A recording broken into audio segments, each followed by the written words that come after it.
Praise the lord. హల్లెలూయా. దేవుని నామానికి మహిమ కలుగును గాక. మీ అందరికీ నా ప్రేమపూర్వక వందనాలు. అందరికీ వందనాలు. మరి ప్రియులారా, ఈ దినం పరిశుద్ధాత్మ దేవుడు నీతో నాతో ఏం మాట్లాడదలించినారో అటు మాటలు ధ్యానించుకుందాం. ప్రభువే మనకు సహాయం చేయను గాక.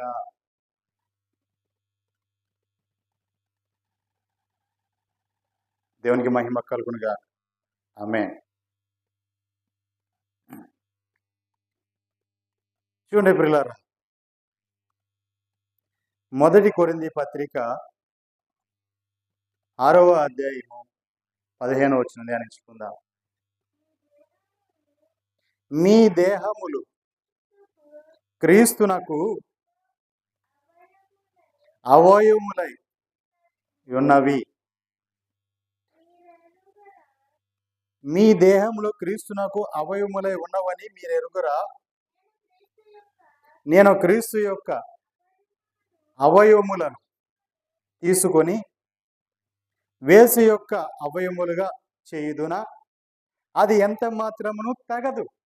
దేవునికి మహిమ కలుగునుగా. నిజమే ప్రియులారా, ఈ దేహము క్రీస్తునకు అవయవమై ఉన్నది. మన దేహాలు క్రీస్తునకు అవయవాలై ఉన్నాయి. మన దేహములు క్రీస్తునకు అవయములై ఉన్నాయి కాబట్టి ఇప్పుడు ఈ అవయవమై ఉన్న ఈ దేహాన్ని నేను తీసుకొని వెళ్ళి వేసు యొక్క అవయవంగా నేను చేతున అది ఎంత మాత్రంను తగదు. దేవునికి మహిమ కలుగునుగా. నిజమే ప్రియులారా, అంటే క్రీస్తు పరిశుద్ధుడు, క్రీస్తు నిష్కలంకుడు, క్రీస్తు నిందారహితుడు, క్రీస్తు పాపంలో చేరనట్టు వాడు, క్రీస్తు ఏ దోషము లేనివాడు, క్రీస్తు ఏ పాపము లేనివాడు, ఏ మచ్చ మలినము పుల్లు డాగు ఏమీ లేనివాడు. ఆయన ఎక్కడ కూడా ఆయనలో అపవిత్రదంటూ ఏదీ లేదు. ఆయన పరిశుద్ధుడు, పవిత్రుడు. అలాంటి ఒక ఆయనకు అవయముగా ఉన్న నేను, క్రీస్తులో అవయముగా ఉన్న నేను, ఆయన ఆ పరిశుద్ధతను ధరించుకున్న నేను వెళ్ళి వేసుతో సాంగత్యము చేయవచ్చునా? నా శరీరంను వేసుతో అప్పగించవచ్చిన పాపం నాకు నేను అప్పగించుకుంటున్నా? అది ఎంత మాత్రము తగదు. దేవునికి మహిమ కలుగును. ఎంత మాత్రము ఈ శరీరం అపవిత్రపరచుకోకూడదు. ఈ దేహము దేవుని యొక్క అవయవం. ఈ దేహం దేవుని యొక్క అవయవం అయి ఉండి ఈ దేహాన్ని తీసుకువెళ్ళి నేను పాపానికి అప్పగించగలిగినా? ఆ పాపము ఆ లోకంలో నేను నిండిపోతే, ఆ మలినం నేను అంటించుకుంటే తిరిగి నా దేవుని యొక్క అవయముగా నేను ఉండగలనా? నా ప్రభు యొక్క అవయముగా నేను ఉండగలనా? ఆయననే తీసుకుని వెళ్ళి నేను అపవిత్రపరచట్లేదా? ఆయననే ఆ కలంకం ఆయనకి అంటించట్లేదా? దేవునికి మహిమ కలుగునుగా. నిజమే ప్రియులారా, మీ దేహములు క్రీస్తునకు అవయవములై ఉన్నవి అని మీరు ఎరుగరా. నేను క్రీస్తు యొక్క అవయవమును తీసుకొని వేసు యొక్క అవయముగా చేయుదునా?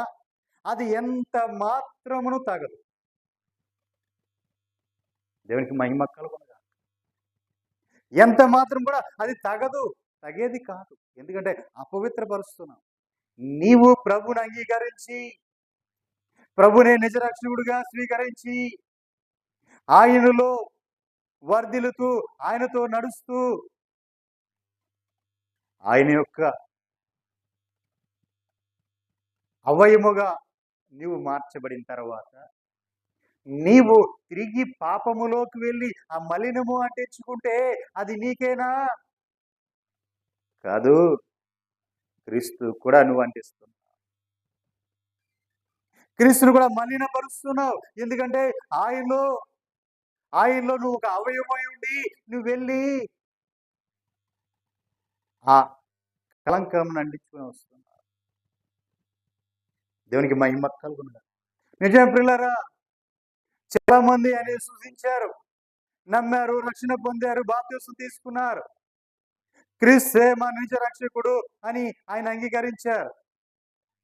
అంగీకరించి ఆయన స్వీకరించిన తర్వాత తాగేవాడు తాగడం మానట్లేదు. ఈ సిగరెట్లు, చుట్టలు కాల్చేవాడు, బీడీలు కాల్చేవాడు అవి తాగడం మానట్లేదు. మత్తు పదార్థాలు, మాదక ద్రవ్యాలు మానట్లేదు. ప్యాకెట్ ఆడటం మానట్లేదు. ఏది మానట్లేదు. కానీ పరిశుద్ధులుగా వస్తారు, నెలలో వస్తారు, బల తీసుకుంటారు, వెళ్తారు. బల తీసుకుంటారు, వెళ్తారు, బలలో పాలు పుంపులు పొందుతారు, ఆయన రక్త మాంసాల్లో పాలు పుంపులు పొందుతారు. కానీ ఏది ఏదైతే తినకూడదన్నాడో, ఏ స్థలంలో అయితే నువ్వు నిలవకూడదన్నాడో, ఏ స్థలంలో అయితే నువ్వు వెళ్ళకూడదన్నాడు, ఎక్కడైతే నువ్వు ఉండకూడదన్నాడు, దేన్నైతే నువ్వు ముట్టకూడదన్నాడు, దేన్నైతే నువ్వు తాకకూడదన్నాడు, అవన్నీ చేస్తూనే ఉంటారు.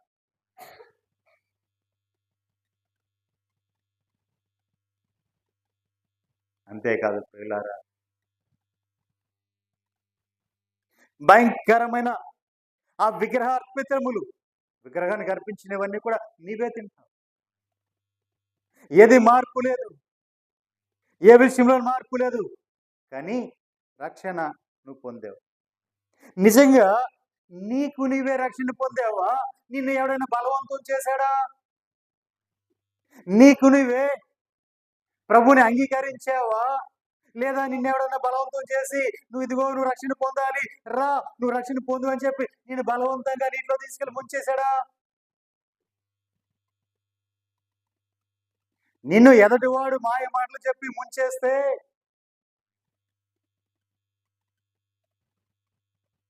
అయ్యో నన్ను మోసం చేశాడు, నాకు తెలియకుండా జరిగిపోయింది ఇది అని నువ్వు చెప్పడానికి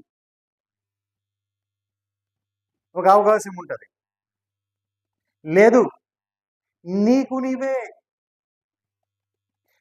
నువ్వే సిద్ధపడి, నీకు నువ్వే ఇదిగో నేను నా ప్రభు కోసమే నేను జీవిస్తాను, నా ప్రభువులే నేను జీవిస్తాను, నా ప్రభు కోసమే నేను ఉంటాను అని నీవు తీర్మానించుకొని, ఇక మీదట నాకంటూ ఉన్నది నా ప్రభు మాత్రమే, నేను ఇక నుంచి నా జీవితంను ఇదిగో క్రైస్తవ్యముగా, క్రీస్తు యొక్క సొత్తుగా, క్రీస్తుని అంగీకరించి ఆయన నన్ను రక్షకుడని స్వీకరించి ఆయనలో నేను జీవిస్తాను, క్రైస్తవాన్ని స్వీకరిస్తున్నాను అని నీకు నీవే ఆ మారు మనసు కలిగి బాప్తిసం పొందావా? ప్రభుని అంగీకరించావా? అలా అంగీకరిస్తే నీలో మార్పు రావాలి. ప్రారంభ దినాల్లో బాగానే ఉన్నానండి, ప్రారంభ దినాల్లో నేను బాగానే ఉన్నా, ఎక్కడ కూడా మచ్చ లేదు, మలినం లేదు, నేను అప్పటి వరకు చేసిన పాపాలు, దోషాలు, అతిక్రమం అన్నీ కూడా విడిచిపెట్టేశా, ఏమీ కూడా ఉంచుకోవాలా, అన్నీ విడిచిపెట్టా. కానీ ఇప్పుడు మళ్ళీ కుక్క తన వాంతికి తిరిగినట్లుగా ఏదైతే కక్కిందో దాన్ని దాన్ని నాకడానికి వెళ్తుంది. కుక్క ఏం చేస్తుందండి? అది వాంతి కక్కుతుంది, అది తిని కక్కిన దాన్ని తిరిగి ఏం చేస్తుంది? మరిపడి దాన్ని తింటది. నీవు కూడా అదే పని చేస్తున్నావు. ఏది నీలో మార్పేది? నీ దేహం అనే నీ అవయవాన్ని, క్రీస్తు యొక్క అవయవాన్ని, నీవు దేహమును, నీ దేహములో నీ దేహం ఏం చేస్తున్నావు? నీ శరీరాన్ని తీసుకొని వెళ్ళి అపవిత్రపరుచుకుంటున్నావు. అంటే నీవు క్రీస్తు నాకు అవయముగా ఉండాల్సి, నీవు క్రీస్తు నాకు అవయముగా ఉండాలని చెప్పిన నీవు, క్రీస్తుతో ప్రమాణం చేసిన నీవు తిరిగి నువ్వు దేన్ని విడిచావో, ఏదైతే నువ్వు కక్కి వేసావో, ఏదైతే నువ్వు విసర్జించావో దానిని తినటానికి మళ్ళీ నువ్వు సిద్ధపడిపోయావు. సిద్ధపడటం అంటే నువ్వు చేసేది అదే. అక్కడ అన్ని చేసి రావటం, ఇక్కడికి వచ్చి బల్ల తీసుకో. దేవునికి మహిమ కలుగునుగా. నువ్వు అన్ని చేసి రావటం, ఇక్కడికి వచ్చి బల్ల తీసుకో. అన్యుడు పెట్టిన భోజనాల్లో నువ్వే, అన్యుడు పెట్టిన తద్దినాల్లో నువ్వే, అన్యుడు పెట్టిన దినాల్లో నువ్వే, అన్నిట్లో నువ్వే. వాడు వాళ్ళ దేవుల దగ్గర అర్పించి పెట్టినా అక్కడికి వెళ్ళి తినేది నువ్వే. ఎంత నీచానికి దిగజారిపోతున్నావు, ఎంత నీచానికి నువ్వు దిగజారిపోతున్నావు. నీవు తీసుకొని నీ దేహమును తీసుకొని వెళ్ళి దేవుని అవయముగా ఉండాల్సిన నీవు తీసుకొని వెళ్ళి నీ దేహాన్ని పాపానికి పులుముకుంటుంటే మరి ఆ మచ్చ వచ్చి క్రీస్తుకి అంటదా? దేవునికి మహిమ కలుగునుగా.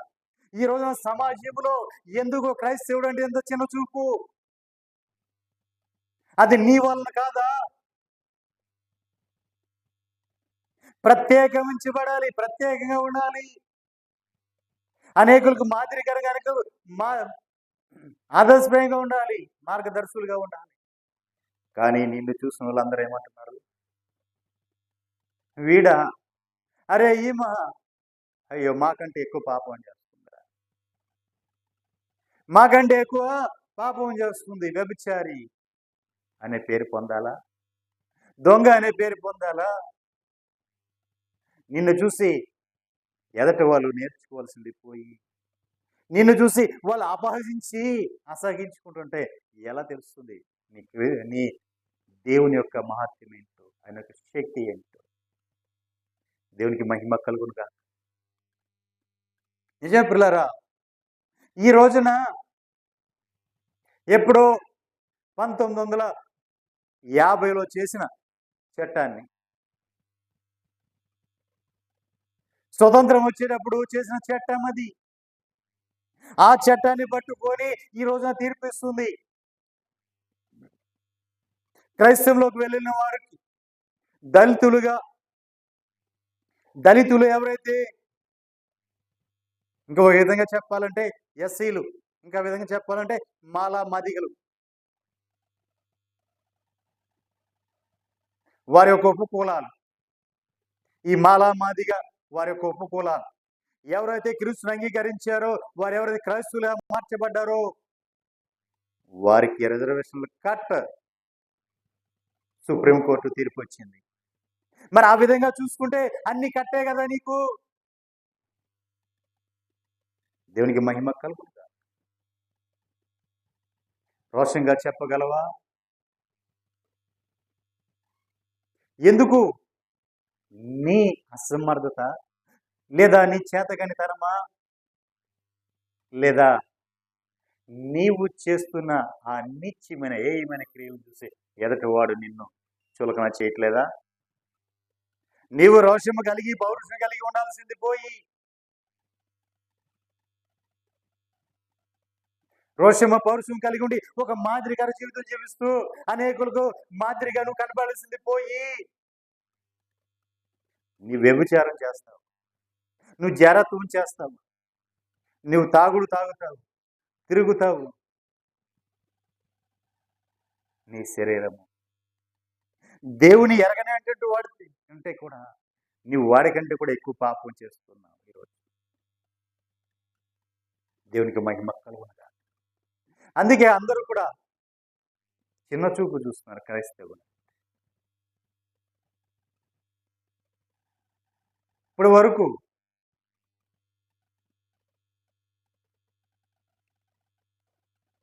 క్రైస్తవుల మీద దాడులు జరిగాయి, క్రైస్తవుల మీద ఇప్పటి వరకు దాడులు జరుగుతూ ఉన్నాయి, భయంకరమైన దాడులు జరిగాయి.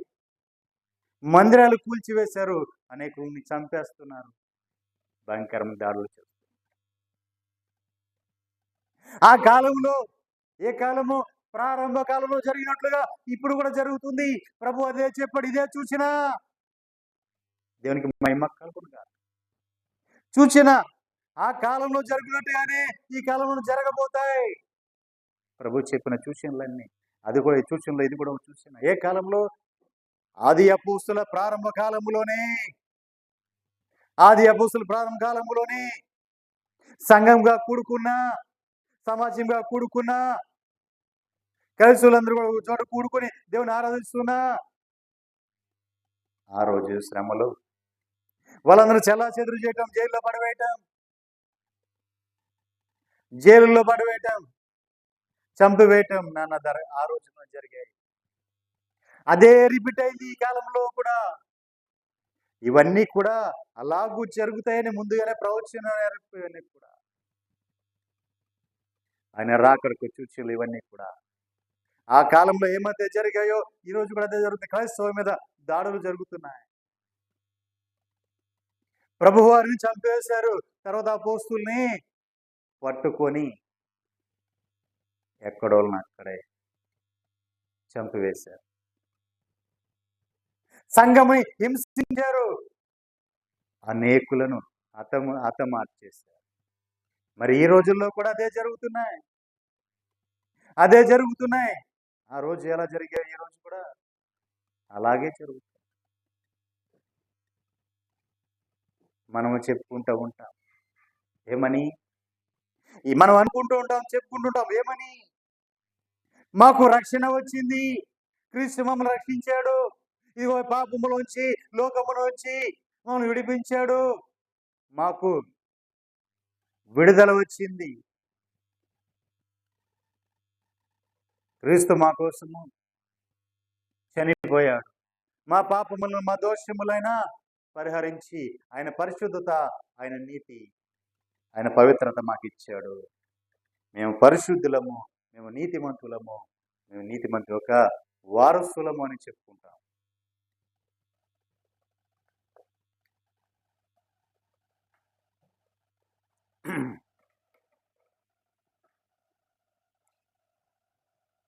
దేవునికి మహిమ కలుగునుగా. మరి అలా చెప్పుకుంటున్న మనము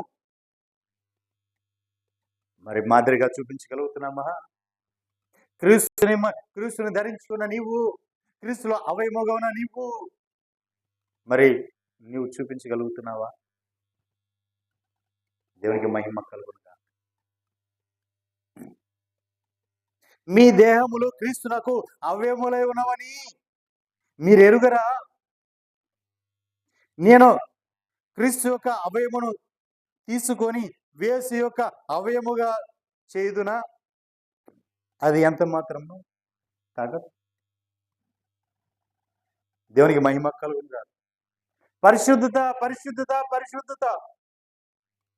నీ దేవుడు ఎవరు? పరిశుద్ధుడు. దూతావళి ఆరాధిస్తుంటది ఏమని? నిత్యము కూడా వేరే మాట లేదు, ఒకే ఒక్క మాట ఏంటంటే యెహోవా పరిశుద్ధుడు, పరిశుద్ధుడు, పరిశుద్ధుడు. ప్రతి గానములతో కీర్తించబడుతూ ఉండే ఆ పరిశుద్ధుడైన దేవుడు, అంతటి పరిశుద్ధుడు, ఆ పరిశుద్ధుడైన ఆ దేవాతి దేవునిలో నీవు ఒక అవయముగా ఉండి నువ్వు వెళ్ళి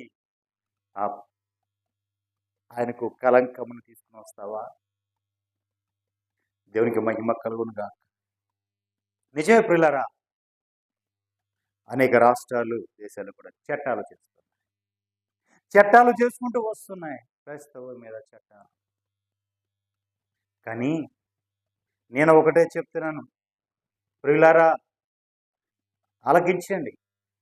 అందరూ కూడా ఒకే తాటి మీదకి రావాలి.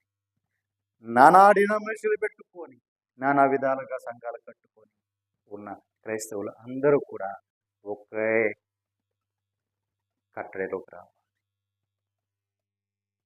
అందరూ రావాలి. ఎందుకంటే మన మీద జరగబోతున్న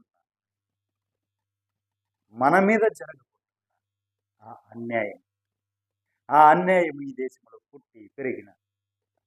పుట్టి పెరిగి క్రైస్తవుని స్వీకరించిన వారు ఈ రోజున చాలామంది దళితులే ఉన్నారు. చాలామంది దళితులే ఉన్నారు క్రైస్తవులను స్వీకరించిన వారు. మరి ఎవరందరి పరిస్థితి ఏంటి? ఇప్పుడు వరకు అన్యులు, మత చండసువాదులు వీళ్ళందరూ తిరగబడుతున్నారు, క్రైస్తవాన్ని లేకుండా చేయాలని కంకణం కట్టుకున్నారు, అనేకులు చంపివేస్తున్నారు అంటూ అర్థం ఉంది. ఏదో ఒక రోజు వాళ్ళు మనం నిలబడగలం, వాళ్ళు ఎదిరించగలమని. కానీ చట్టాలు చేసుకుంటూ వస్తున్నారు. ఆఖరికి కోర్టులు కూడా కోర్టులు కూడా అన్యాయమైన తీర్పులేస్తా ఉన్నాయి. ఆ రోజున క్రైస్తవ్యము భారతదేశంలోకి వచ్చినప్పుడు అప్పుడు ఒక చట్టం చేశారు. ఆ చట్టం ఆధారంగా చేసుకొని ఈ రోజున ఈ దళితులుగా ఉన్న వారందరూ కూడా క్రైస్తవులుగా మారితే వాళ్ళకు ఎస్సీ హోదా వర్తించదు అని చెప్తున్నారు. మరి వాళ్ళందరూ ఏమైపోతారు? దేవునికి మహిమ కలుగునుగా. వారందరూ ఏమైపోతారు? అదే ఊర్లో అదే ఉన్న మిగిలిన కులపు వారిని ఈ రోజుకి గౌరవిస్తున్నారా? ఈ రోజుకి అలా చూస్తున్నారా? వాళ్ళు చేర్చుకుంటున్నారా?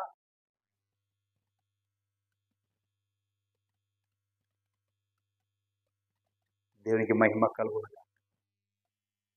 ఆలోచించాలి. రాజకీయాల్లోకి రండి. రాజకీయాల్లోకి రండి. మన క్రైస్తవ్యంలోంచి పుట్టుకురండి. నిలబడండి. క్రైస్తవులకే ఓటు నిలబెట్టండి. మనము తక్కువ 30% మనమే ఉంటాం. మనకు క్రైస్తవంలో జాతి లేదు, కులము లేదు. ఒకే ఒకటి దేవుని బిడ్డలు మాత్రమే. మతం ఒకటే, దేవుని బిడ్డలు మాత్రమే మనం క్రైస్తవం కాబట్టి. మనలో కులాలు లేవు. వాళ్ళు చెప్తుంది క్రైస్తవంలో ఉన్నది ఏ కులము లేదు. ఒకే ఒక కులం, అది క్రీస్తు యొక్క వారసులం. అంటే క్రీస్తు యొక్క సొత్తు. అంతే, మనం క్రీస్తు యొక్క సొత్తు. ఒకే కులముగా ఉంటుంది. వేరే కులాలు వేరే మనము కూడా రాజకీయంగా ఎదగాలి. ఈ రోజున ఎవరైతే మెజారిటీ ఉన్నారో వారే ఆధిపత్యం భావిస్తున్నారు. దేవునికి మహిమ కలుగుతారు. మరి ఎంతకాలం ఉంటారు? ఎలాగో ఈ ఎస్ఐల్లో సరైన నాయకులు లేరు. ఉన్నా అంతంత మాత్రంగా ఉన్నారు. పార్టీలు పెట్టి ఎదిగి గెలిచే స్థాయి లేదు. కానీ దానితో మనకొద్దు. మనం క్రైస్తవులేము కాబట్టి 30% ఉన్నాం. మనం తక్కువేం లేవు. 25 నుంచి 30 లోపల మనం ఉన్నాం. 30% ఉన్న మనమంతా కూడా ఏకతాటి మీదకి రావాలి. క్రీస్తు యొక్క అవయవములుగా మార్చబడాలి. క్రీస్తుని మన రాజ్యంగా చేర్చుకొని మన దేశంలో ప్రతిష్ఠించాలి. కడవరి విజయం ఈ దేశం నుంచి ప్రారంభమై ప్రపంచ 4 దేశాలకి వెళ్తుంది. దేవునికి మహిమ కలుగునుగా. హల్లెలూయా. ప్రియులారా, ఆలోచించండి. ఎంతవరకు నాది నాది నాది అనుకుంటూ నాకెందుకులే, వాడి సంఘంలో ఎందుకు జరిగింది నాకెందుకులే, వీడి సంఘంలో జరిగింది నాకెందుకులే, నేను బాగానే ఉన్నానులే, నేను సేపుగా ఉన్నానులే, నా సంఘం సేపుగా ఉందిలే అని అనుకుంటే మరి నీవు సార్వత్రిక సంఘంలో ఎలా చేర్చబడతావు? క్రీస్తు ఒక అవయముగా నువ్వు ఎలా మార్చబడతావు? అవయవాల్లో భేదం ఉందా? ఈ శరీరంలో ఉన్న అవయవాల్లో భేదాలు ఉన్నాయా? లేవు కదా. మరి సంఘాల్లో ఎందుకు భేదాలు? దేవునికి మహిమ కలుగుగా. నీ డినామినేషన్ నీదే, ఇంకొక డినామినేషన్ ఇంకొకరిది, ఇంకో డినామినేషన్ ఇంకొకరిదే, నా డినామినేషన్ నాదే. కానీ ప్రియులారా, ఇప్పటికైనా మేల్కొని అందరూ కూడా క్రైస్తవులందరూ కూడా క్రీస్తుని స్వీకరించిన వారందరూ కూడా ఏకతాటి మీదకు వస్తేనే రేపు క్రైస్తవ్యం అంటే ఈ దేశంలో మనుగడ ఉంటుంది, లేదా మనుగడ లేకుండా చేస్తారు. ఇవన్నీ కూడా హృదయంలో పెట్టుకోండి, గమనించండి, ఆలోచించండి. దేవునికి మహిమ కలుగును గాక. నిజమే ప్రియులారా, మన దేహములో క్రీస్తు నాకు అవయములై ఉన్నవని మీరు ఎరుగరా? నేను క్రీస్తు యొక్క అవయమునై ఉండి ఈ అవయమును తీసుకొని వెళ్ళి వేసు యొక్క అవయముగా చేదున అది ఎంత మాత్రమో తాగదు. కింద వచ్చిన 6వ వచనం.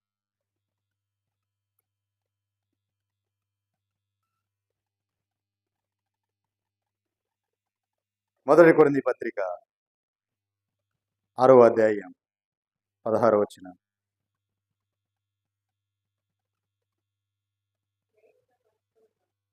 చూడండి, వేసుతో కలుసుకుని వాడు దానితో ఏక శరీరమై ఉంటాడు. వేసుతో కలిసిన వాడు ఏం చేస్తాడంటే వాడు ఆ వేసుతో కలిసి ఏక శరీరంగా ఉంటాడు. అదే ప్రభువుని కలిసిన వాడు ప్రభువుతో కలిసి ఏకాత్మ ఏక శరీరం. నువ్వు ఎవరితో కలిసి ఉన్నావు? లోకంతో పాపంతో కలిసి ఉన్నావా? లేదా నువ్వు ప్రభువుతో కలిసి ఉన్నావు? నువ్వు ఎవరితో కలిసి ఉంటే నువ్వు వారిలాగా ఉంటావు. ఒక నానుడే ఉంది సామెత, 6 నెలలు ఒకరితో కలిసి ఉంటే అంట వాడు వీడవుతాడు. ఏమవుతాడండి? 6 నెలలు ఇద్దరు ఫ్రెండ్షిప్ చేస్తే వాడు వీడైపోతాడంట, అలా మారిపోతాడు. మరి నీవు ఎవరితో ఫ్రెండ్షిప్ చేస్తున్నావు? లోకంతో పాపంతో ఫ్రెండ్షిప్ చేస్తున్నావా? నా ప్రభుతో ఫ్రెండ్షిప్ చేస్తున్నావా? దేవునికి మహిమ కలుగునుగా. చూడండి 6వ వచనానికి వద్దాం. నీవు ఇలా పాపం చేసి లోకంలో ఉంటే నీవు దేవుని రాజ్యమునకు వారసుడు కానేరవు. వారసుడు కాలేవు. దేవునికి మహిమ కలుగునుగా. చదవనమ్మా 6, 7 వచనం. చూడండి, ఒకని మీద ఒకడు వ్యాజ్యమవుట మీలో. ఇప్పటికీ ఒకడి మీద ఒకడు వ్యాజ్యమవుట ఇప్పటికే అది లోపం. అంతకంటే అన్యాయాన్ని సహించడమే మేలు కదా. ఒకడి మీద ఒకడు వ్యాజ్యమాడటం కంటే ఆ అన్యాయాన్ని సహించడమే మేలు కదా.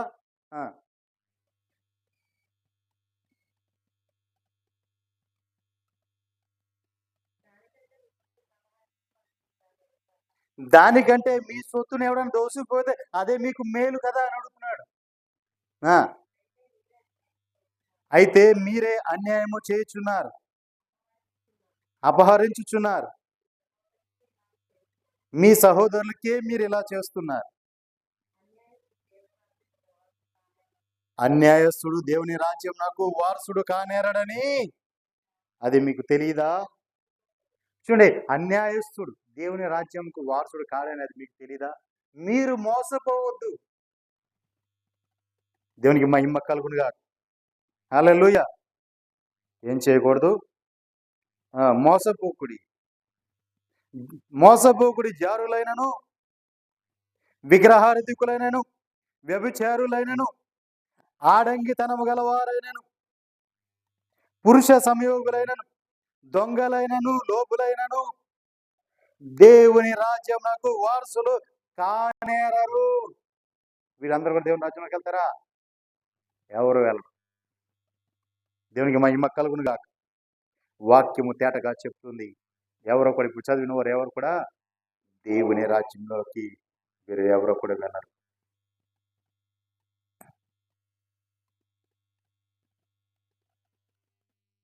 అంతేనా? దొంగలైన, లోబులైనా, త్రాగుబోతులైనా, దోషకులైనా, దోసుకున్న వారైనను దేవుని రాజ్యంలోకి వారసులు కాలేరు. మరి తాగొచ్చి బల తీసుకుంటున్నావు, వెళ్తావా నీవు? దేవునికి మహిమ కలుగును గాక. బీడీలు, చుట్టలు, సిగరెట్లు తాగుతున్నావు, వెళ్తావా నీవు?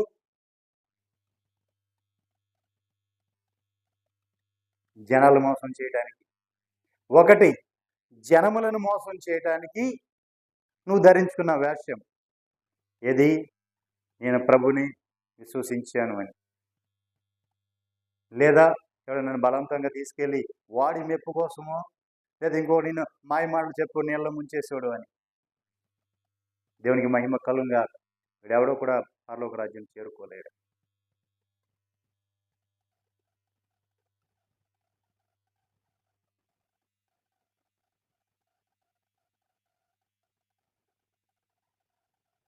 దేవునికి మహిమ కలుగునుగాక. 12వ వచనం చూడండి. ఇక్కడ పౌలు గారు అంటున్నాడు, అన్నిటి యందు నాకు స్వతంత్రము కలదు. అన్నిటి యందు నాకు స్వతంత్రం ఉంది, నేను ఏమైనా చేయొచ్చు. కానీ అన్నీ చేయటానికి అది తగదు, చేయకూడదు. అన్నీ చేయకూడదు, చేయటానికి నాకు అధికారం ఉంది, కానీ నేను అన్నీ చేయకూడదు. అన్నిటి యందు నాకు స్వతంత్రము కలదు, కానీ నేను దేని చేతను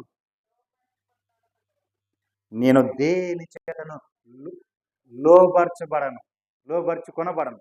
అంటే అపవాది ఏం చేస్తాడంటే మనకు దేనో దాన్ని ఎరవేస్తాడు. నీలో ఉన్న ఆ లోపమును బట్టి, నీలో ఉన్న ఆ లోపాన్ని బట్టి నీ మీద ఏదోటి ఎరవేస్తాడు. నువ్వు బలహీనుడిగా ఉన్నావు, ప్రభు సన్నిధిలో ఉన్నావు. మాట చెప్తున్నా, నువ్వు ప్రభు సన్నిధిలో ప్రభువుని నమ్మే సూచించావు, నువ్వు ప్రభువులో బలంగా ఎదుగుతున్నావు. ఎదిగేటప్పుడు నీలో ఏ లోపముందో, నీవెక్కడ దేంట్లో వీకో, ఏ విషయంలో నీవు వీకో దానిని ముందు పెడతాడు. దాన్ని ముందు పెట్టి ఏం చేస్తాడు? వాడు నిన్ను లోపరుచుకోవడానికి చూస్తాడు. మన సహోదరులు ఉన్నారు, వీరికి ఏ విషయంలో బలహీనంగా ఉంటారు? వీళ్ళు అత్యాశ.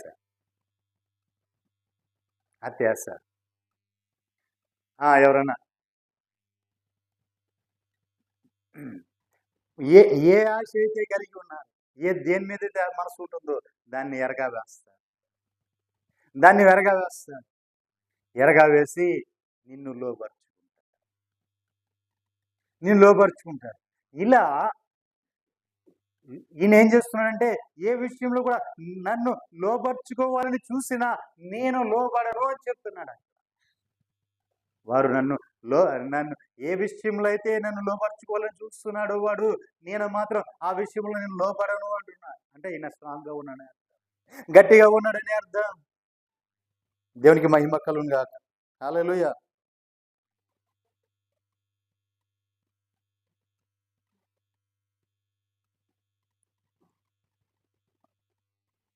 అన్నిటి యందు స్వాతంత్రం ఉంది, అన్నీ కూడా ఆయన చేయదగినవి ఉన్నాయి, కానీ కొన్ని చేయకూడనివి చేయకుండా ఉండాలి. అట్లాగే ఆయన నొల్లని వాడిగా ఉన్నాడు. అంటే ఆయన ఎంత లోపరుచుకోవాలన్నా ఆయన లోపడట్ల దేనికి కూడా. అన్ని కూడా పెంటతో సమంగా ఎంచుకున్నాడు. నాకు అక్కర్లేదు అనుకున్నాడు. తిరిగి ఆయన ఎన్నడూ కూడా దాన్ని చూడట్లా. కరువు వచ్చింది, ఆకలి వేసింది, ఆయన్ని బాధలు పెట్టారు, ఇబ్బందులు పెట్టారు, శ్రమలు పాలు చేశారు. ఏది చేసినా ఏ విషయంలో కూడా ఆకలి దప్పులతో ఉన్నప్పుడు కూడా ఈరోజు మేము ఉపవాసం ఉన్నాము అనుకుని జాగారం ఉన్నవారు కూడా ప్రార్థన చేసుకుంటూ ఉండేవారు. ఏ విషయం కూడా ఆయన లోబడలేదు, దేనికి లోబడలేదు. అంతేకాదు, కింద వచ్చిన రండి, 13వ వచనం. భోజనము కడుపు భోజనమునకును నియమింపబడి ఉన్నవి. భోజనము కడుపు భోజనం దీనికి నియమించబడ్డాయి. అవి లయమైపోతాయి. అవి తీసివేస్తాడు నా ప్రభు, లయమైపోతాయి. 14వ వచనం. దేవుడు ప్రభువును లేపెను, మనలను కూడా తన శక్తి వలన లేపాడు. ప్రభువుని ఏ విధంగా మృతులలోంచి సజీవుడిగా లేపాడో ఆ విధంగా ప్రభు లేపిన ఆ దేవుడే నిన్ను నన్ను కూడా అదే విధంగా శక్తివంతుడుగా నిన్ను నన్ను కూడా లేపడానికి శక్తివంతుడై ఉన్నాడు. ఆయన అసమర్థుడేం కాదు. ప్రభునే లేపాడు, నన్ను లేపడానికి. నీవు కూడా అలా జీవిస్తే నిన్ను కూడా మృతులలోంచి లేపు. అంటే నీకు దేని ఎక్కడ కూడా లోబడకుండా నువ్వు ఎక్కడ కూడా అవకాశం వచ్చింది. ఏసేపుకి అవకాశం వచ్చింది, యాకోబు కుమారుడు ఏసేపుకి అవకాశం వచ్చింది. పోతీఫరు ఒక భార్య అనేది మనసు పడింది. అక్కడ పాపం చేయడానికి ప్రేరేపించింది. తన దేశము కాదు, తన ఊరు కాదు, తన దేశంలో ఎవరు అక్కడ లేరు. తను అక్కడ ఏం చేసినా తన తల్లిదండ్రులు ఎవరికి తెలియదు. దేశం కాని దేశంలో ఎక్కడో ఉన్నారు. అది కూడా ఆ ఇంట్లో ఏం జరుగుతుందో బయట కూడా తెలియదు. అత్యంత ధనవంతుడు, ఒక అధికారి. తన ఇంట్లో జరిగేవి బయట కూడా రావు. అయినా సరే ఆ పోతీఫరు భార్య అని మనసుపడినా సరే పాపం చేయవచ్చు, చేయడానికి ఆస్కారం ఉంది, అవకాశం ఉంది. కానీ ఎక్కడ కూడా పాపం చేయలేదు. లోబడలా, ఎరవేసి అపవాది ఎరవేశాడు, అమ్మాయిని ఎరవేశాడు. నిజంగా అప్పట్లో వాళ్ళు చెప్పిన మాట ఏంటంటే పోతీఫరు భార్య చాలా సౌందర్యవతి, అందగత్తే అయినను మంచి యవన ప్రాయంలో ఉన్నాడు, తన యవన హెచ్చల్లో ఉన్నాడు. అవన్నీ కూడా ఏం చేశాడు? స్వాధీనపరుచుకున్నాడు. ఎందుకు అంటే దేవుడు ఉన్నాడు, దేవుడు చూస్తున్నాడు, ఒక భయం. తన దేవునికి అప్పగించుకున్నాడు. నా శరీరం నేను మలినం చేసుకోకూడదు, ఈ దేహాన్ని నేను మలినం చేసుకోకూడదు, ఈ దేహం దేవుని యొక్క అవయవమై ఉన్నది, ఈ దేహాన్ని మలినం చేసుకోకూడదు అని చెప్పి అలా ఉంటే అక్కడికి దేవుడు ఏం చేశాడు? అదే పోతీఫరు యొక్క వాళ్ళ భార్య యొక్క చెల్లెలను ఎవరైనా తీసుకొచ్చి పెళ్లి చేశాడు. అంటే అన్ను కూడా సౌందర్యం. దేవునికి మహిమ కలుగుగా. శ్రమలు వచ్చాయి, బాధలు వచ్చాయి, తట్టుకున్నాడు, నిలబడ్డాడు. ముందుగా పాపం ప్రేరేపించేది అపవాది. ప్రేరేపించి ఆమె వైపు చూపించాడు. మనోడు లొంగలేదని చెప్పి చెరసాలు లేవించాడు, శ్రమలు బాలు చేయించాడు. అవన్నీ తట్టుకొని తాలుకొని నిలబడ్డాడు. దేవుడు తీసుకుని వెళ్ళి సింహాసనం. దేవునికి మహిమ కలుగునుగా. హల్లెలూయా. అదే అపోస్తలుడైన పౌలు గారు కూడా అన్నాడు. ఏమన్నాడు ఆయన? నేను దేని చేతను లోబడనొల్లకు అన్నాను. దేనికి నేను లోబడట్లేదు అని చెప్పాడు. దేవునికి మహిమ కలుగునుగా. అదే దేవుడు 14 వచ్చిన రెండమ్మా. దేవుడు ప్రభును లేపెను, మనల్ని కూడా తన శక్తి చొప్పున ఆయన లేపుతాడు. మనల్ని కూడా, కాకపోతే మనము అదే పరిశుద్ధ యథార్థం. దేవునికి మహిమ కలుగునుగా. హల్లెలూయా.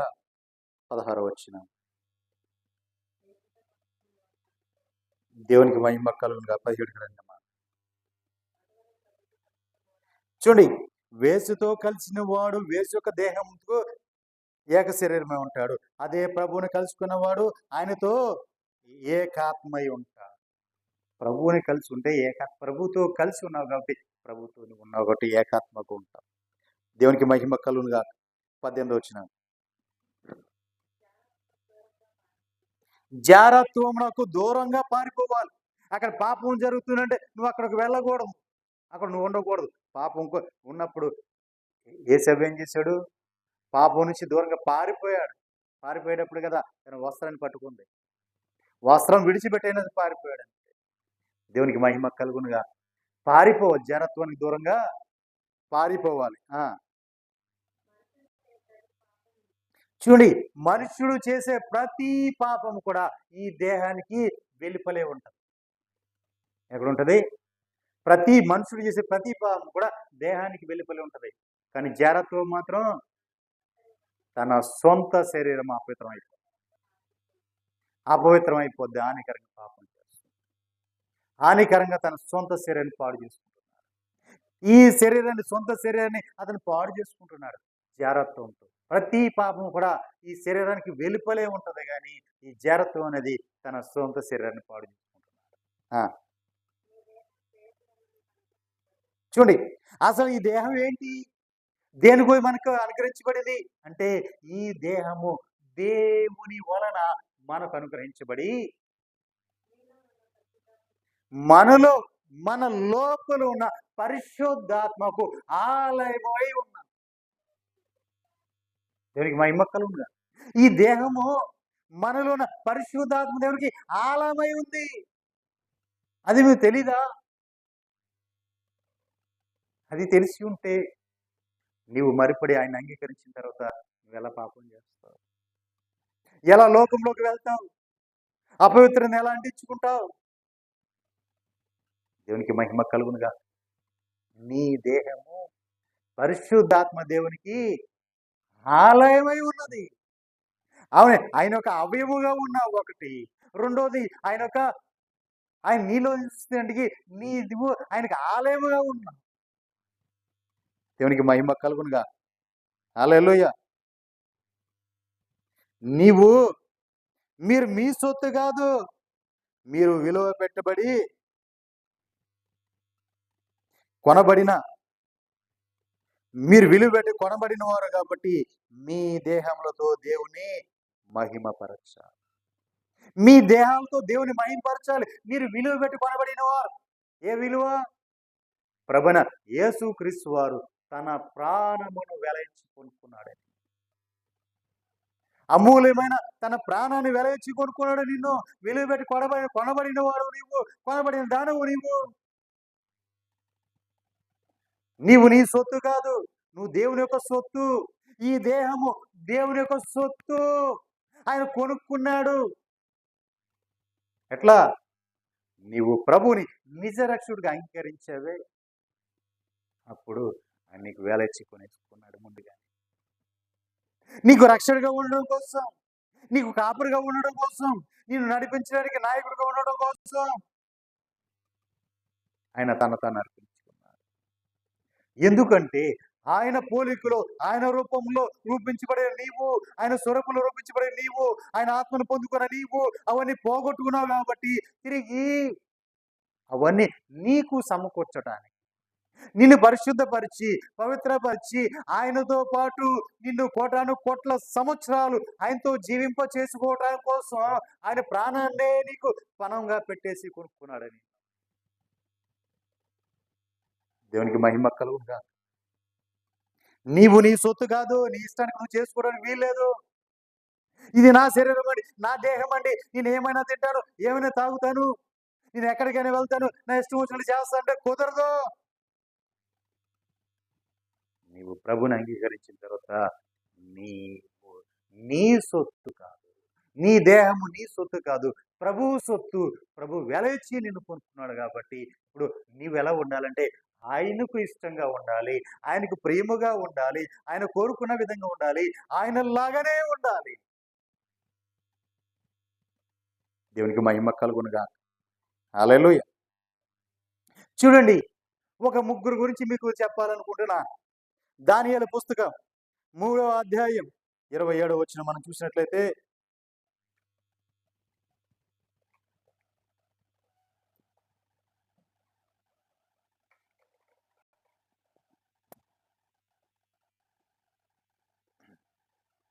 అధిపతులను, సైన్యాధిపతులను, సంస్థానాధిపతులను, రాజు యొక్క ప్రధాన మంత్రులతో కూడి వచ్చి ఆ మనుష్యులను పరీక్షించి వారి శరీరములకు అగ్ని ఏ హాని చేయకుండాయు, వారి తల వెంట్రుకలలో ఒకటైనను కాలిపోకుండాయు, వారి వస్త్రములు చెడిపోకుండాయు, అగ్ని వాసనైనను వారి దేహములకు తగలకుండాయు వారు చూసి. ఎవరెవరు వచ్చారండి? నెబుకద్నెజరు ఏం చేశాడు అంటే, యూదా దేశం నుంచి కొనుకోబడిన షడ్రకు, మిషక్, అబేద్నెగోలు ఉన్నారు. వీరిని ఏం చేశాడు అంటే,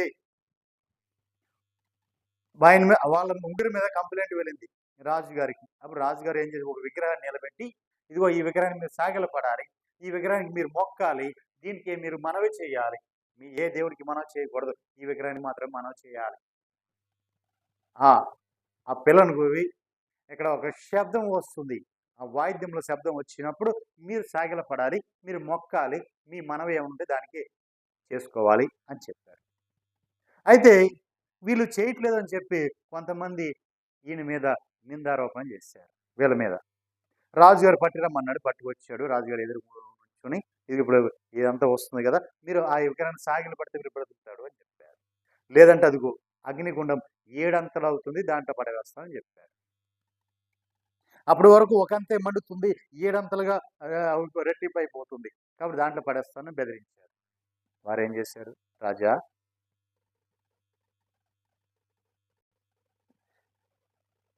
చూస్తావమ్మా 16వ వచనం చూస్తావా? దానియేలు పుస్తకం 3వ అధ్యాయం 16వ వచనం. షడ్రక్, మిషక్, అబేద్నెగోయు రాజుకు ఈ విధంగా చెప్పిరి, ఓ నెబుకద్నెజరు, ఇందును గురించి నీకు బదులు చెప్పాలా అన్న చింత మాకు లేదు. మేము సేవిస్తున్న దేవుడు మండుచున్న ఆ వేడిమి గల ఈ అగ్నిగుండంలోంచి మమ్మల్ని తప్పించి రక్షించుటకు సమర్థుడు, మరియు నీ వశమున పడకుండా ఆయన మమ్మను రక్షించును. ఒకవేళ మా దేవుడు మమ్మల్ని రక్షింపకపోయినను రాజా, నీ దేవతలను మేము పూజింపమనియు నీవు నిలవబెట్టించిన ఈ బంగారు విగ్రహానికి మేము నమస్కారము చేయమనియు తెలుసుకోవాలి. దేవునికి మహిమ కలుగునుగా. మా దేవుడు రక్షిస్తాడు, ఒకవేళ రక్షించకపోయినా పర్వాలేదు, కానీ మేము మాత్రం చెయ్యం. దేవునికి మహిమ కలుగును. వెళ్ళారు, తీసుకుని వెళ్ళి అగ్నిని ముందు రాజు చెప్పినట్టుగా 7 అంతలు రెట్టింపు చేశారు. ఆ అగ్నిగుండంలో మేము తోయటానికి వెళ్ళిన వాళ్ళు అక్కడ కాలు చచ్చిపోయారు. పై వస్త్రంలో కూడా తీసుకోకుండా ఆయన తోసేశారు లోపలికి. అయితే వాళ్ళు దాంట్లో పడంగానే చచ్చిపోతారు, ఎందుకంటే ఈ 8 వాళ్ళని పట్టుకొని వెళ్ళారు కదా, వాళ్ళే కాలిపి చచ్చిపోయారు. దాంట్లో పడిన వాళ్ళు ఏం చేస్తారు అని చెప్పి రాజు లేచిపోయి వెళ్ళిపోతా ఒకసారి ఇలా చూశాడు అగ్నిగుండం వెంక. దాంట్లో ఒకరి రూపం దేవదూతల రూపంలో ఉంది. ఇగో మనం వేసింది ముగ్గురే, కానీ అక్కడ నాకు 4 కనపడుతున్నారు అని చెప్పి తనతో ఉన్న పెద్దలను అడుగుతున్నారు, అధిపతులను అడుగుతున్నాడు. తనతో ఉన్న వాళ్ళు, ఇదిగో 4 కనపడుతున్నారేంటి, నాకేనా మీకు కూడా కనపడుతున్నాడా అంటే వాళ్ళు అంటారు కదా, రాజా అవును 4 కనపడుతున్నారు. వాళ్ళని పైకి తీయండి. పిలిచాడు, రాజు పిలిచాడు, ఆయనలారా పైకి రండి. వచ్చారు పైకి రాగానే అప్పుడు ఆ అధిపతులు, ఈ సేనాధిపతులు, సంస్థానాధిపతులు, రాజు యొక్క ప్రధాన మంత్రులు వీళ్ళందరూ కూడా వచ్చి వాళ్ళు పరీక్షించి చూస్తున్నారు. ఏమని? వారి శరీరము ఎక్కడైనా అగ్ని ఎక్కడైనా కాలిందేమో, నిప్పు ఎక్కడైనా కాలిందేమో, ఏదో ఒక ఆనవాళ్ళు ఉంటుందిగా, అంత పెద్ద అగ్నిగుండంలో వేస్తాయి అని చెప్పి పరీక్షించి చూశారు. ఏం దొరకల. ఆఖరి తల వెంట్రుకలు ఏమైనా దొరుకుద్ది అని చూశారు, ఒక వెంట్రుక కూడా కాలిపోవాలా.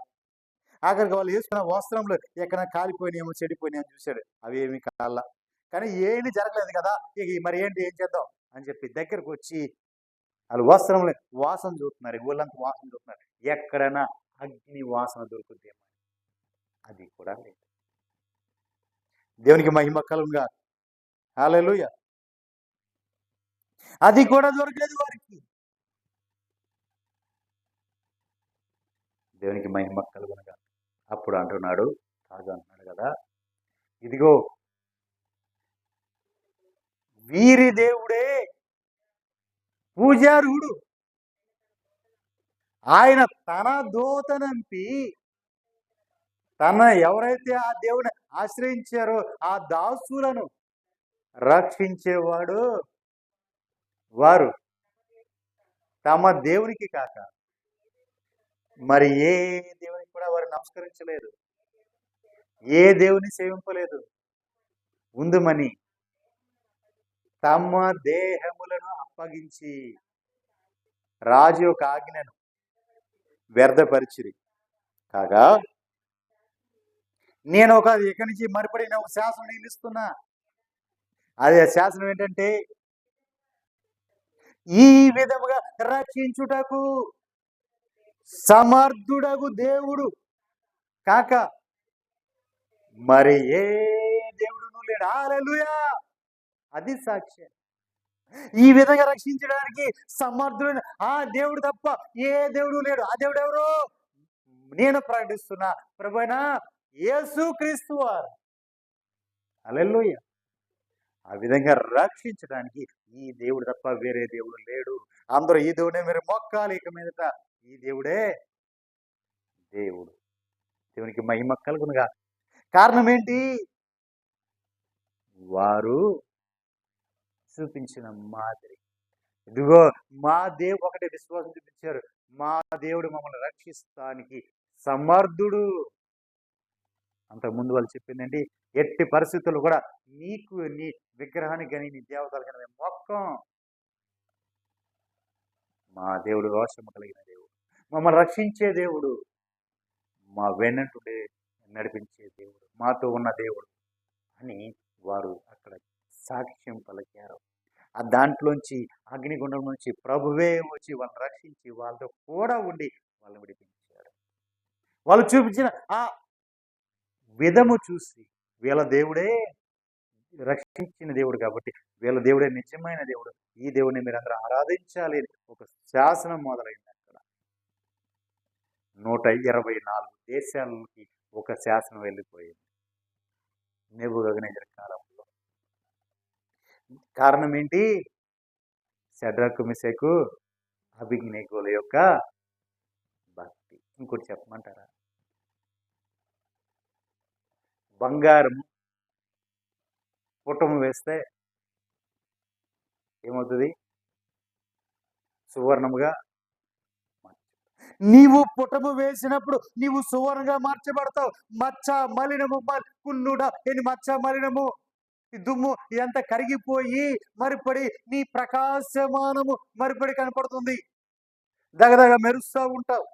ఎందుకంటే అగ్నిలోంచి దీపడ్డావు కాబట్టి, శ్రమల కొల నుంచి దీపడ్డావు కాబట్టి, నువ్వు కాల్చబడ్డావు కాబట్టి, నువ్వు పవిత్రంగా పరిశుద్ధంగా నువ్వు కనపడుతూ ఉన్నావు. కానీ మరి వీరు అగ్నిలోంచి తీయబడినప్పుడు పరిశుద్ధంగా పవిత్రంగా కనబడుతున్నారా? సువర్ణంగా కనపడుతున్నారా? అగ్నిలోంచి తీసిన తర్వాత వీళ్ళు రూపం కనపడుతుందా? లేదు ప్రియులారా. వారు అగ్నిలోకి వెళ్ళినప్పుడే దేవుడు వారికి తోడుగా వారితో పాటు ఉన్నాడు. వారితో పాటు ఉన్నాడు దేవుడు. వారు అగ్ని వాసన కూడా తగ్గలేదంటే అగ్నిలో పుటం వేయబడలా. వారే అగ్నిగా ప్రకాశిస్తున్నారు. హల్లెలూయా. దహించు అగ్నితో సాంగత్యము చేయగలిగిన వాడెవడు? వాడు కూడా దహించుతూ ఉండవని. దహించు అగ్నితో సాంగత్యము చేయాలంటే వాళ్ళు కూడా దహించబడుతూ మండుతూ ఉండాలి. అలా నువ్వు మండుతూ ఉన్నారు కాబట్టి ఆ మండుతున్న అగ్ని కొలిమి వారిని ఏమి చేయాల? కనీసం వాసన కూడా రాలా. మన దేవుడు దహించు అగ్ని ఉన్నాడు. మరి ఆయన పిల్లలమైన మనము నిత్యము దహించబడుతూ ఉండాలి. అలా దహించబడుతూ ఉంటేనే ఆ అగ్నితో సాంగత్యము చేయగలం. అగ్నితో మనం సాంగత్యం చేయాలంటే, దహించు అగ్నితో సాంగత్యం చేయాలంటే మనము కూడా దహించబడుతూనే ఉండాలి. మనం కూడా కాలుతూనే ఉండాలి, రగిలించబడుతూనే ఉండాలి. మనం చల్లారిపోయి మన వేడి లేకుండా కర్ర కొయ్యకాలు గడ్డి ఏమైపోతాయండి? కాలి బూడిదైపోతాయి. మనం చల్లారిపోయి ఉంటే కాలిపోతాం, బూడిదైపోతాం. కానీ అగ్నిని దహించు అగ్ని ఎదుర్కోవాలి. దహించు అగ్నితో సాంగత్యము చేయాలంటే మనం కూడా దహించబడుతూనే ఉండాలి. దేవునికి మహిమ కలుగును. పరిశుద్ధాత్మ అగ్ని ఆకాశం నుంచి దిగి వచ్చి అగ్ని జ్వాలలుగా విభజించబడి ప్రతి ఒక్కరి మీదకి ఆత్మ ప్రతి ఒక్క జ్వాలగా వెళ్ళిపోయింది. మరి అంటే వాళ్ళందరూ కూడా అక్కడ దహించబడుతూనే ఉన్నారు. దహించబడ్డారు వారంతా కూడా అక్కడ అగ్నితో.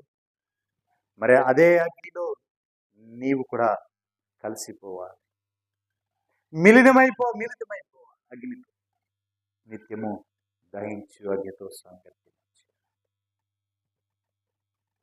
నీ దేవుని ముందు అగ్ని వాయువులు నడుస్తాయి.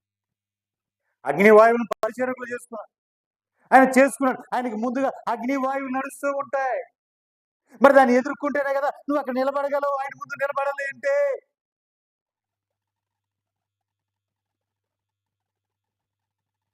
నీవు అగ్నిలో నడిచినప్పుడు అగ్ని జ్వాలలు నిన్ను ఏమీ చేయలేవు. నీవు అగ్నిలో నడిచినప్పుడు అగ్ని జ్వాలలు నిన్ను ఏమీ చేయలేవు. అంటే దాని అర్థం ఏంటి? నీవు కూడా అగ్నిగా ఉన్నావు కాబట్టి. ఆ విధంగా వారు రోషము కలిగి ఉన్నారండి. అందుకే దహించు అగ్నితో సాంగత్యము చేశారు. అగ్ని వారిని ఏమి చేయలేకపోయింది. ఎందుకంటే వారు అగ్ని ఉన్నారు. అక్కడ కూడా దేవుడు విడిచిపెట్టలేదు, వారితో పాటే ఆయన కూడా ఉన్నారు. దేవునికి మహిమ కలుగునుగా. హల్లెలూయా.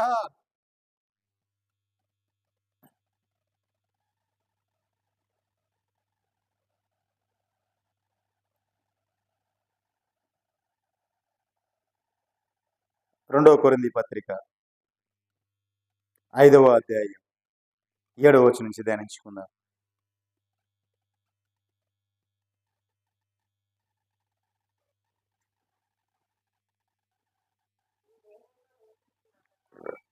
ఈ దేహంలో నివసించుచున్నంత కాలము కూడా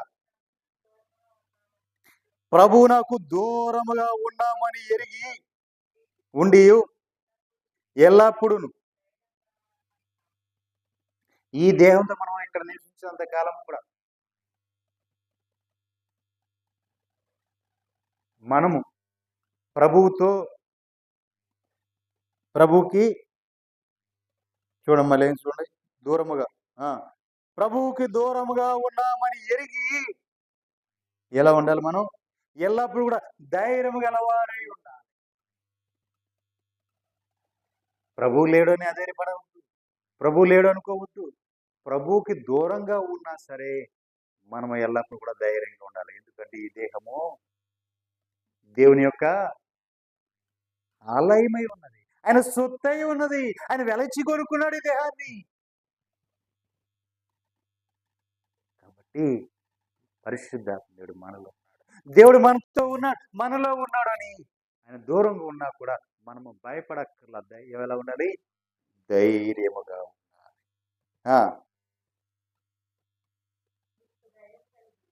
ఇట్లు ధైర్యము కలిగి ఈ దేహమును విడిచి, చూడండి, ఈ ధైర్యము కలిగి మనం ఏం చేయాలంటే ఈ దేహమును విడిచిపెట్టి ప్రభువునొద్ద నివసించుటకు ఇష్టపడుతున్నాం. ఈ దేహాన్ని విడిచిపెట్టేసి మన ప్రభు దగ్గర నివసించడానికి మనం ఇష్టపడుతున్నాం. దేవుడికి మహిమ కలుగుగా. ఎందుకంటే ప్రభుతో పాటు జీవించాలనే ఆశ ఎంతమందికి లేదు? ఈ దేహం విడిచిపెట్టి మనం దేవునితో ప్రభుతో కలిసి జీవించాలని ఆశపడుతున్నాం. చూడండి, కాబట్టి మనం ఈ దేహం అందు ఉన్నాను, ఈ దేహం విడిచిపెట్టినాను, మనం ఎలా ఉన్నా సరే ప్రభుకి మాత్రం ఇష్టలుగా ఉండాలి.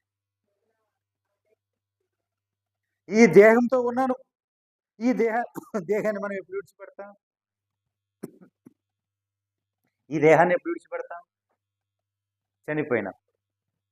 చనిపోయినప్పుడు ఈ దేహాన్ని విడిచిపెడతాం.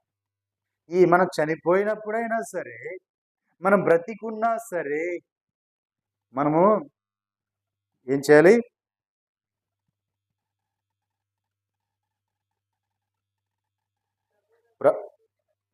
ప్రభువు దగ్గర నివసించడానికి మనం ఇష్టంగా ఉండాలి.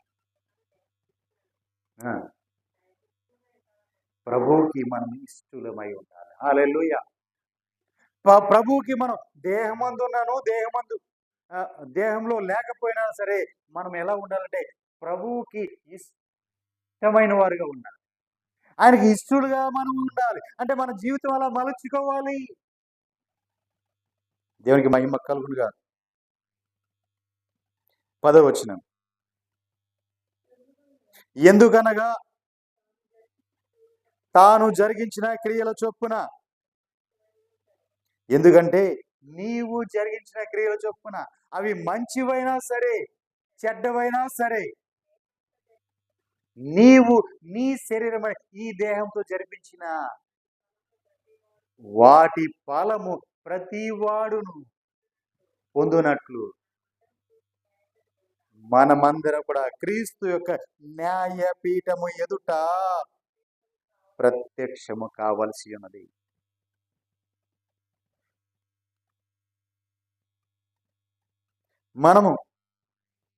మనం జరిపించిన క్రియల చొప్పున, అవి మంచివే గాని చెడ్డవే గాని, ఏ క్రియలు జరిపించినా మనం జరిపించిన ఈ క్రియలు చొప్పున మన దేహంతో ఎక్కడ ఉండాలి? ప్రభు యొక్క తీర్పులో ఆయన ఎదుట మనం ఉండాలి. అప్పుడు ఆయన మనం జరిపించిన వాటి దేహంతో జరిపించిన వాటి గురించి ఆయన తీర్పు తీర్చి, నువ్వు పరలోక రాజ్యంలో చేర్చబడాలా, మహిమలో నువ్వు ఉండాలా, లేదా పాతంలో దిగివేయబడాలా, అగాధంలో నువ్వు కాలి బూడిదైపోవాలా అనేది ఆయన నిర్ణయిస్తారు. అగాధంలో సావు లేదు, కాలి బూడిద అయ్యే అవకాశం లేదు. అగ్ని అరదు, పురుగు సావదు. పరలోకంలో నిత్య ఆనందం, నిత్య మహిమ, నిత్య సంతోషం. ఏడిపైన పెడబొబ్బలైన అక్కడ వినపడదు. నిత్యము కూడా సంతోషమే, ఆనందమే. దేవునికి మహిమ కలుగునుగా. మరి క్రీస్తు యేసు ఆ న్యాయపీఠం ఎదుట నీవు ఏ విధంగా ఆయన ముందు నువ్వు నిలబడాలి? ఎలా నిలబడాలి? నీవు ఈ దేహంతో చేసిన క్రియలు అవి మంచివైనా చెడ్డవైనా సరే అని ఆ న్యాయపీఠం మీద నిలబడతాయి. ఆ న్యాయపీఠం మీద నిలబడినప్పుడు నువ్వు ఎలా ఉండాలి? తీర్పులకు కొనుకోబడతావా? పరంలోకి మహిమలోకి కొనుకోబడతావా? దేవునికి మహిమ కలుగునుగా. హల్లెలూయా. ఆఖరికి ఒక మాట చెప్పి నేను ముగిస్తున్నాను. మత్తయి శుభవార్త 10వ అధ్యాయం 28వ వచనం. నీ దేహముతో నువ్వు చేసిన ప్రతి క్రియ కూడా నీ ప్రభు ముందు సాక్ష్యార్థమై నీ నిలబడుతుంది, తీర్పులో నిలబడుతుంది. జాగ్రత్తగా ఉండాలి. ఆత్మను చంపనేరక. చూడండి, ఆత్మను చంపలేనివాడు ఆడ ఏం చేస్తుంటే దేహాన్ని చంపేవాడు వాడికి భయపడకూడదు. ఎవడో వీడు? అపవాది. ఆత్మను చంపలేడు వాడు, దేహాన్ని మాత్రం చంపగలరు వాడు. వాడికి ఎప్పుడు కూడా మనం భయపడకూడదు. మరి ఎవరికి భయపడాలి? ఆత్మను దేహమును కూడా నరకములో నశింప చేయువానికి మిక్కిలి భయపడాలి. ఆత్మను దేహమును చంపేసేవాడు, నరకములో తోసేవాడు, ఆయనకు మనం భయపడాలి. ఎందుకంటే ఆత్మను దేహము చంపగల అధికారము కలిగిన వాడు ఆయన. ఆత్మను దేహము కూడా నరకములో నశింప చేయగలిగిన వాడు. ఆయనకు ఎంతగానో మనం భయపడాలి, ప్రభువుకి భయపడాలి. కానీ అపవాది కాదు. అపవాది ఏం చేస్తాడంటే ఈ దేహాన్ని మాత్రమే చంపుతాడు, ఆత్మను చంపలేడు. కానీ అది ప్రభు అయితే ఆత్మని దేహాన్ని కూడా చంపేస్తాడు. మనం భయపడాల్సింది అపవాది కాదు, ప్రభువుకి భయపడాలి. ప్రభువుకి భయపడాలి. ఎంతగానో భయపడాలి, మిక్కిలి భయపడాలి. దేవునికి మహిమ కలుగునుగా. కాబట్టి ప్రియులారా, మీ దేహములు క్రీస్తునకు అవయములై ఉన్నవని మీరు ఎరుగరా? నేను క్రీస్తు యొక్క అవయమునని తీసుకొని వేసే యొక్క అవయముగా మార్చుదునా? అది ఎంత మాత్రమును తగదు. ఈ దేహం ఉంది, ఈ దేహం దేవుని యొక్క అవయవమై ఉంది. ఈ దేహం దేవునికి ఆలయమై ఉంది. ఈ దేహం ఆయన వెల ఇచ్చి కొనుక్కున్నాడు, ఆయన సొత్తు మనం. మరి అలాంటిది మనం తీసుకుని వెళ్ళి లోకంలో పాపంలో కలిసిపోయి ఈ దేహానికి అపవిత్రపరుచుకుంటే తగునా? పరుచుకోకూడదు కూడా. మనం క్రీస్తుని ధరించుకుని ఉన్నాం, క్రీస్తుల అవయవములై ఉన్నాం, క్రీస్తు యొక్క సొత్తై ఉన్నాం, క్రీస్తు మనలో ఆయనకు ఆలయముగా మనం ఉన్నాం.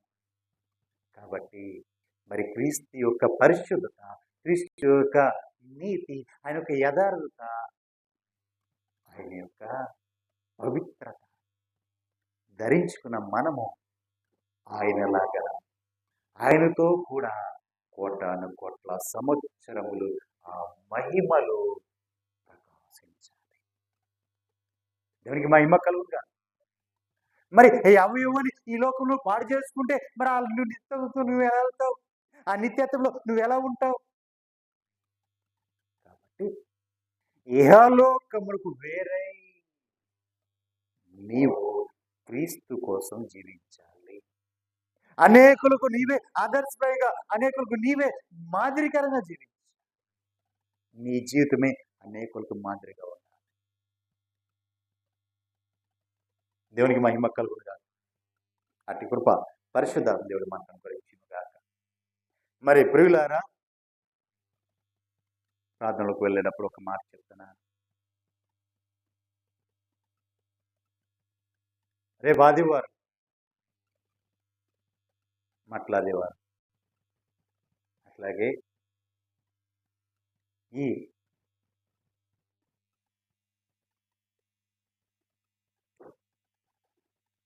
గుడ్ ఫ్రైడేకి ముందు 2 రోజులు, గుడ్ ఫ్రైడే 3 రోజులు, అంటే 1, 2, 3 తారీఖులు, 1, 2, 3 తారీఖులు విమోచన పండుగలు. సర్వోన్నతుడి విమోచన పండుగలు.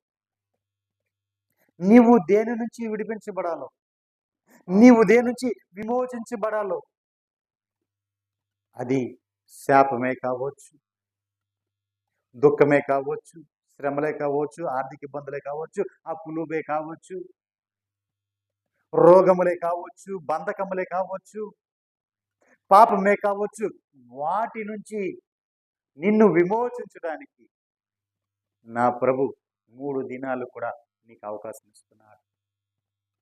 3 దినాలు కూడా ఉపవాస ప్రార్థనలు జరుగుతాయి. ఎప్పుడండి? 1, 2, 3. ఏ నెల? ఏప్రిల్ 1, 2, 3 దినాలు కూడా ఉపవాస పండుగలు జరుగుతాయి. సర్వోన్నతుని విమోచన ఉపవాస పండుగలు జరుగుతాయి. అందరూ కూడా తప్పకుండా గమనించండి.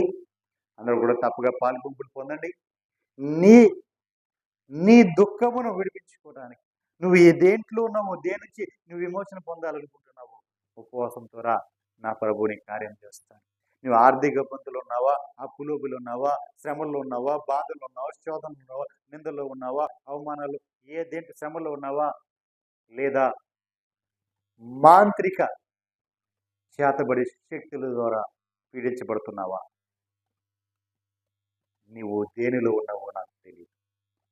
కానీ నీవు విమోచించబడాలి అంటే ఆయన సన్నిధికి రా. 3 దినాలు ఆయన సన్నిధిలో గడుపు.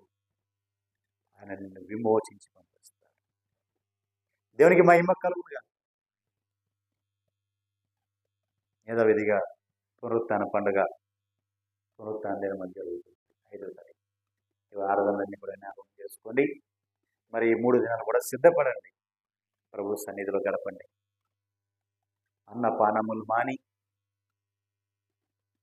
జరిపించండి. ఆయన సిలువ ద్వారా, ఆయన సిలువలో కాచిన ఆ రక్తము ద్వారా మన పాపములు, శాపములు, దోషములు, అతిక్రమములు విమోచింపబడతాయి. దేవునికి మహిమ కలుగునుగా. మరి ప్రియులారా, గమనించండి. దూరంగా ఉన్నవారు తప్పకుండా లైవ్లో పాల్గొంపులు పొందండి. మీకు ఈ ఉపదేశాలు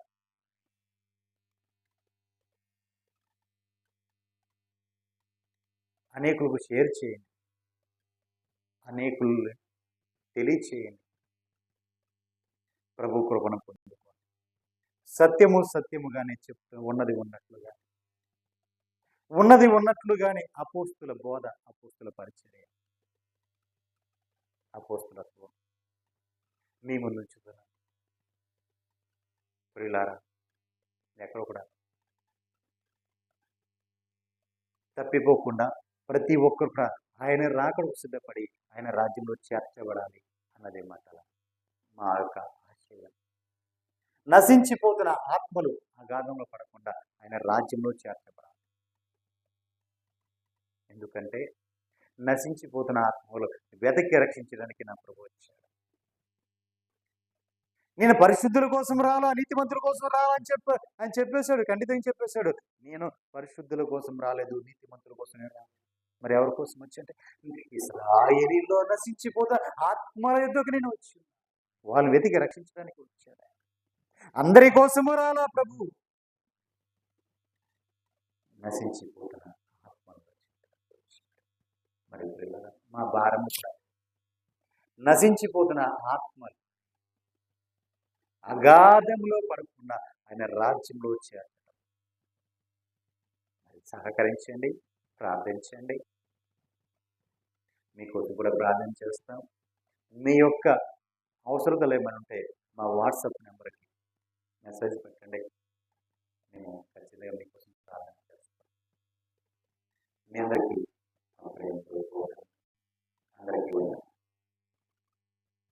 మరి ఆరాధనల క్రమాలన్నీ కూడా పోస్ట్ చేసాం. అవన్నీ కూడా సాయంకాలం జరుగుతాయి, రాత్రి 7 గంటల ప్రారంభం అవుతాయి. అట్లాగే గుడ్ ఫ్రైడే రోజున మాత్రం ఉదయం 11 గంటల నుంచి ప్రారంభం అవుతుంది, సాయంత్రం వరకు ఉంటుంది. సాయంత్రం యథావిధిగా మరిపడి ఆరాధన ఉంటుంది. అందరికీ ప్రేమపూర్వకంగా గమనించగలరు.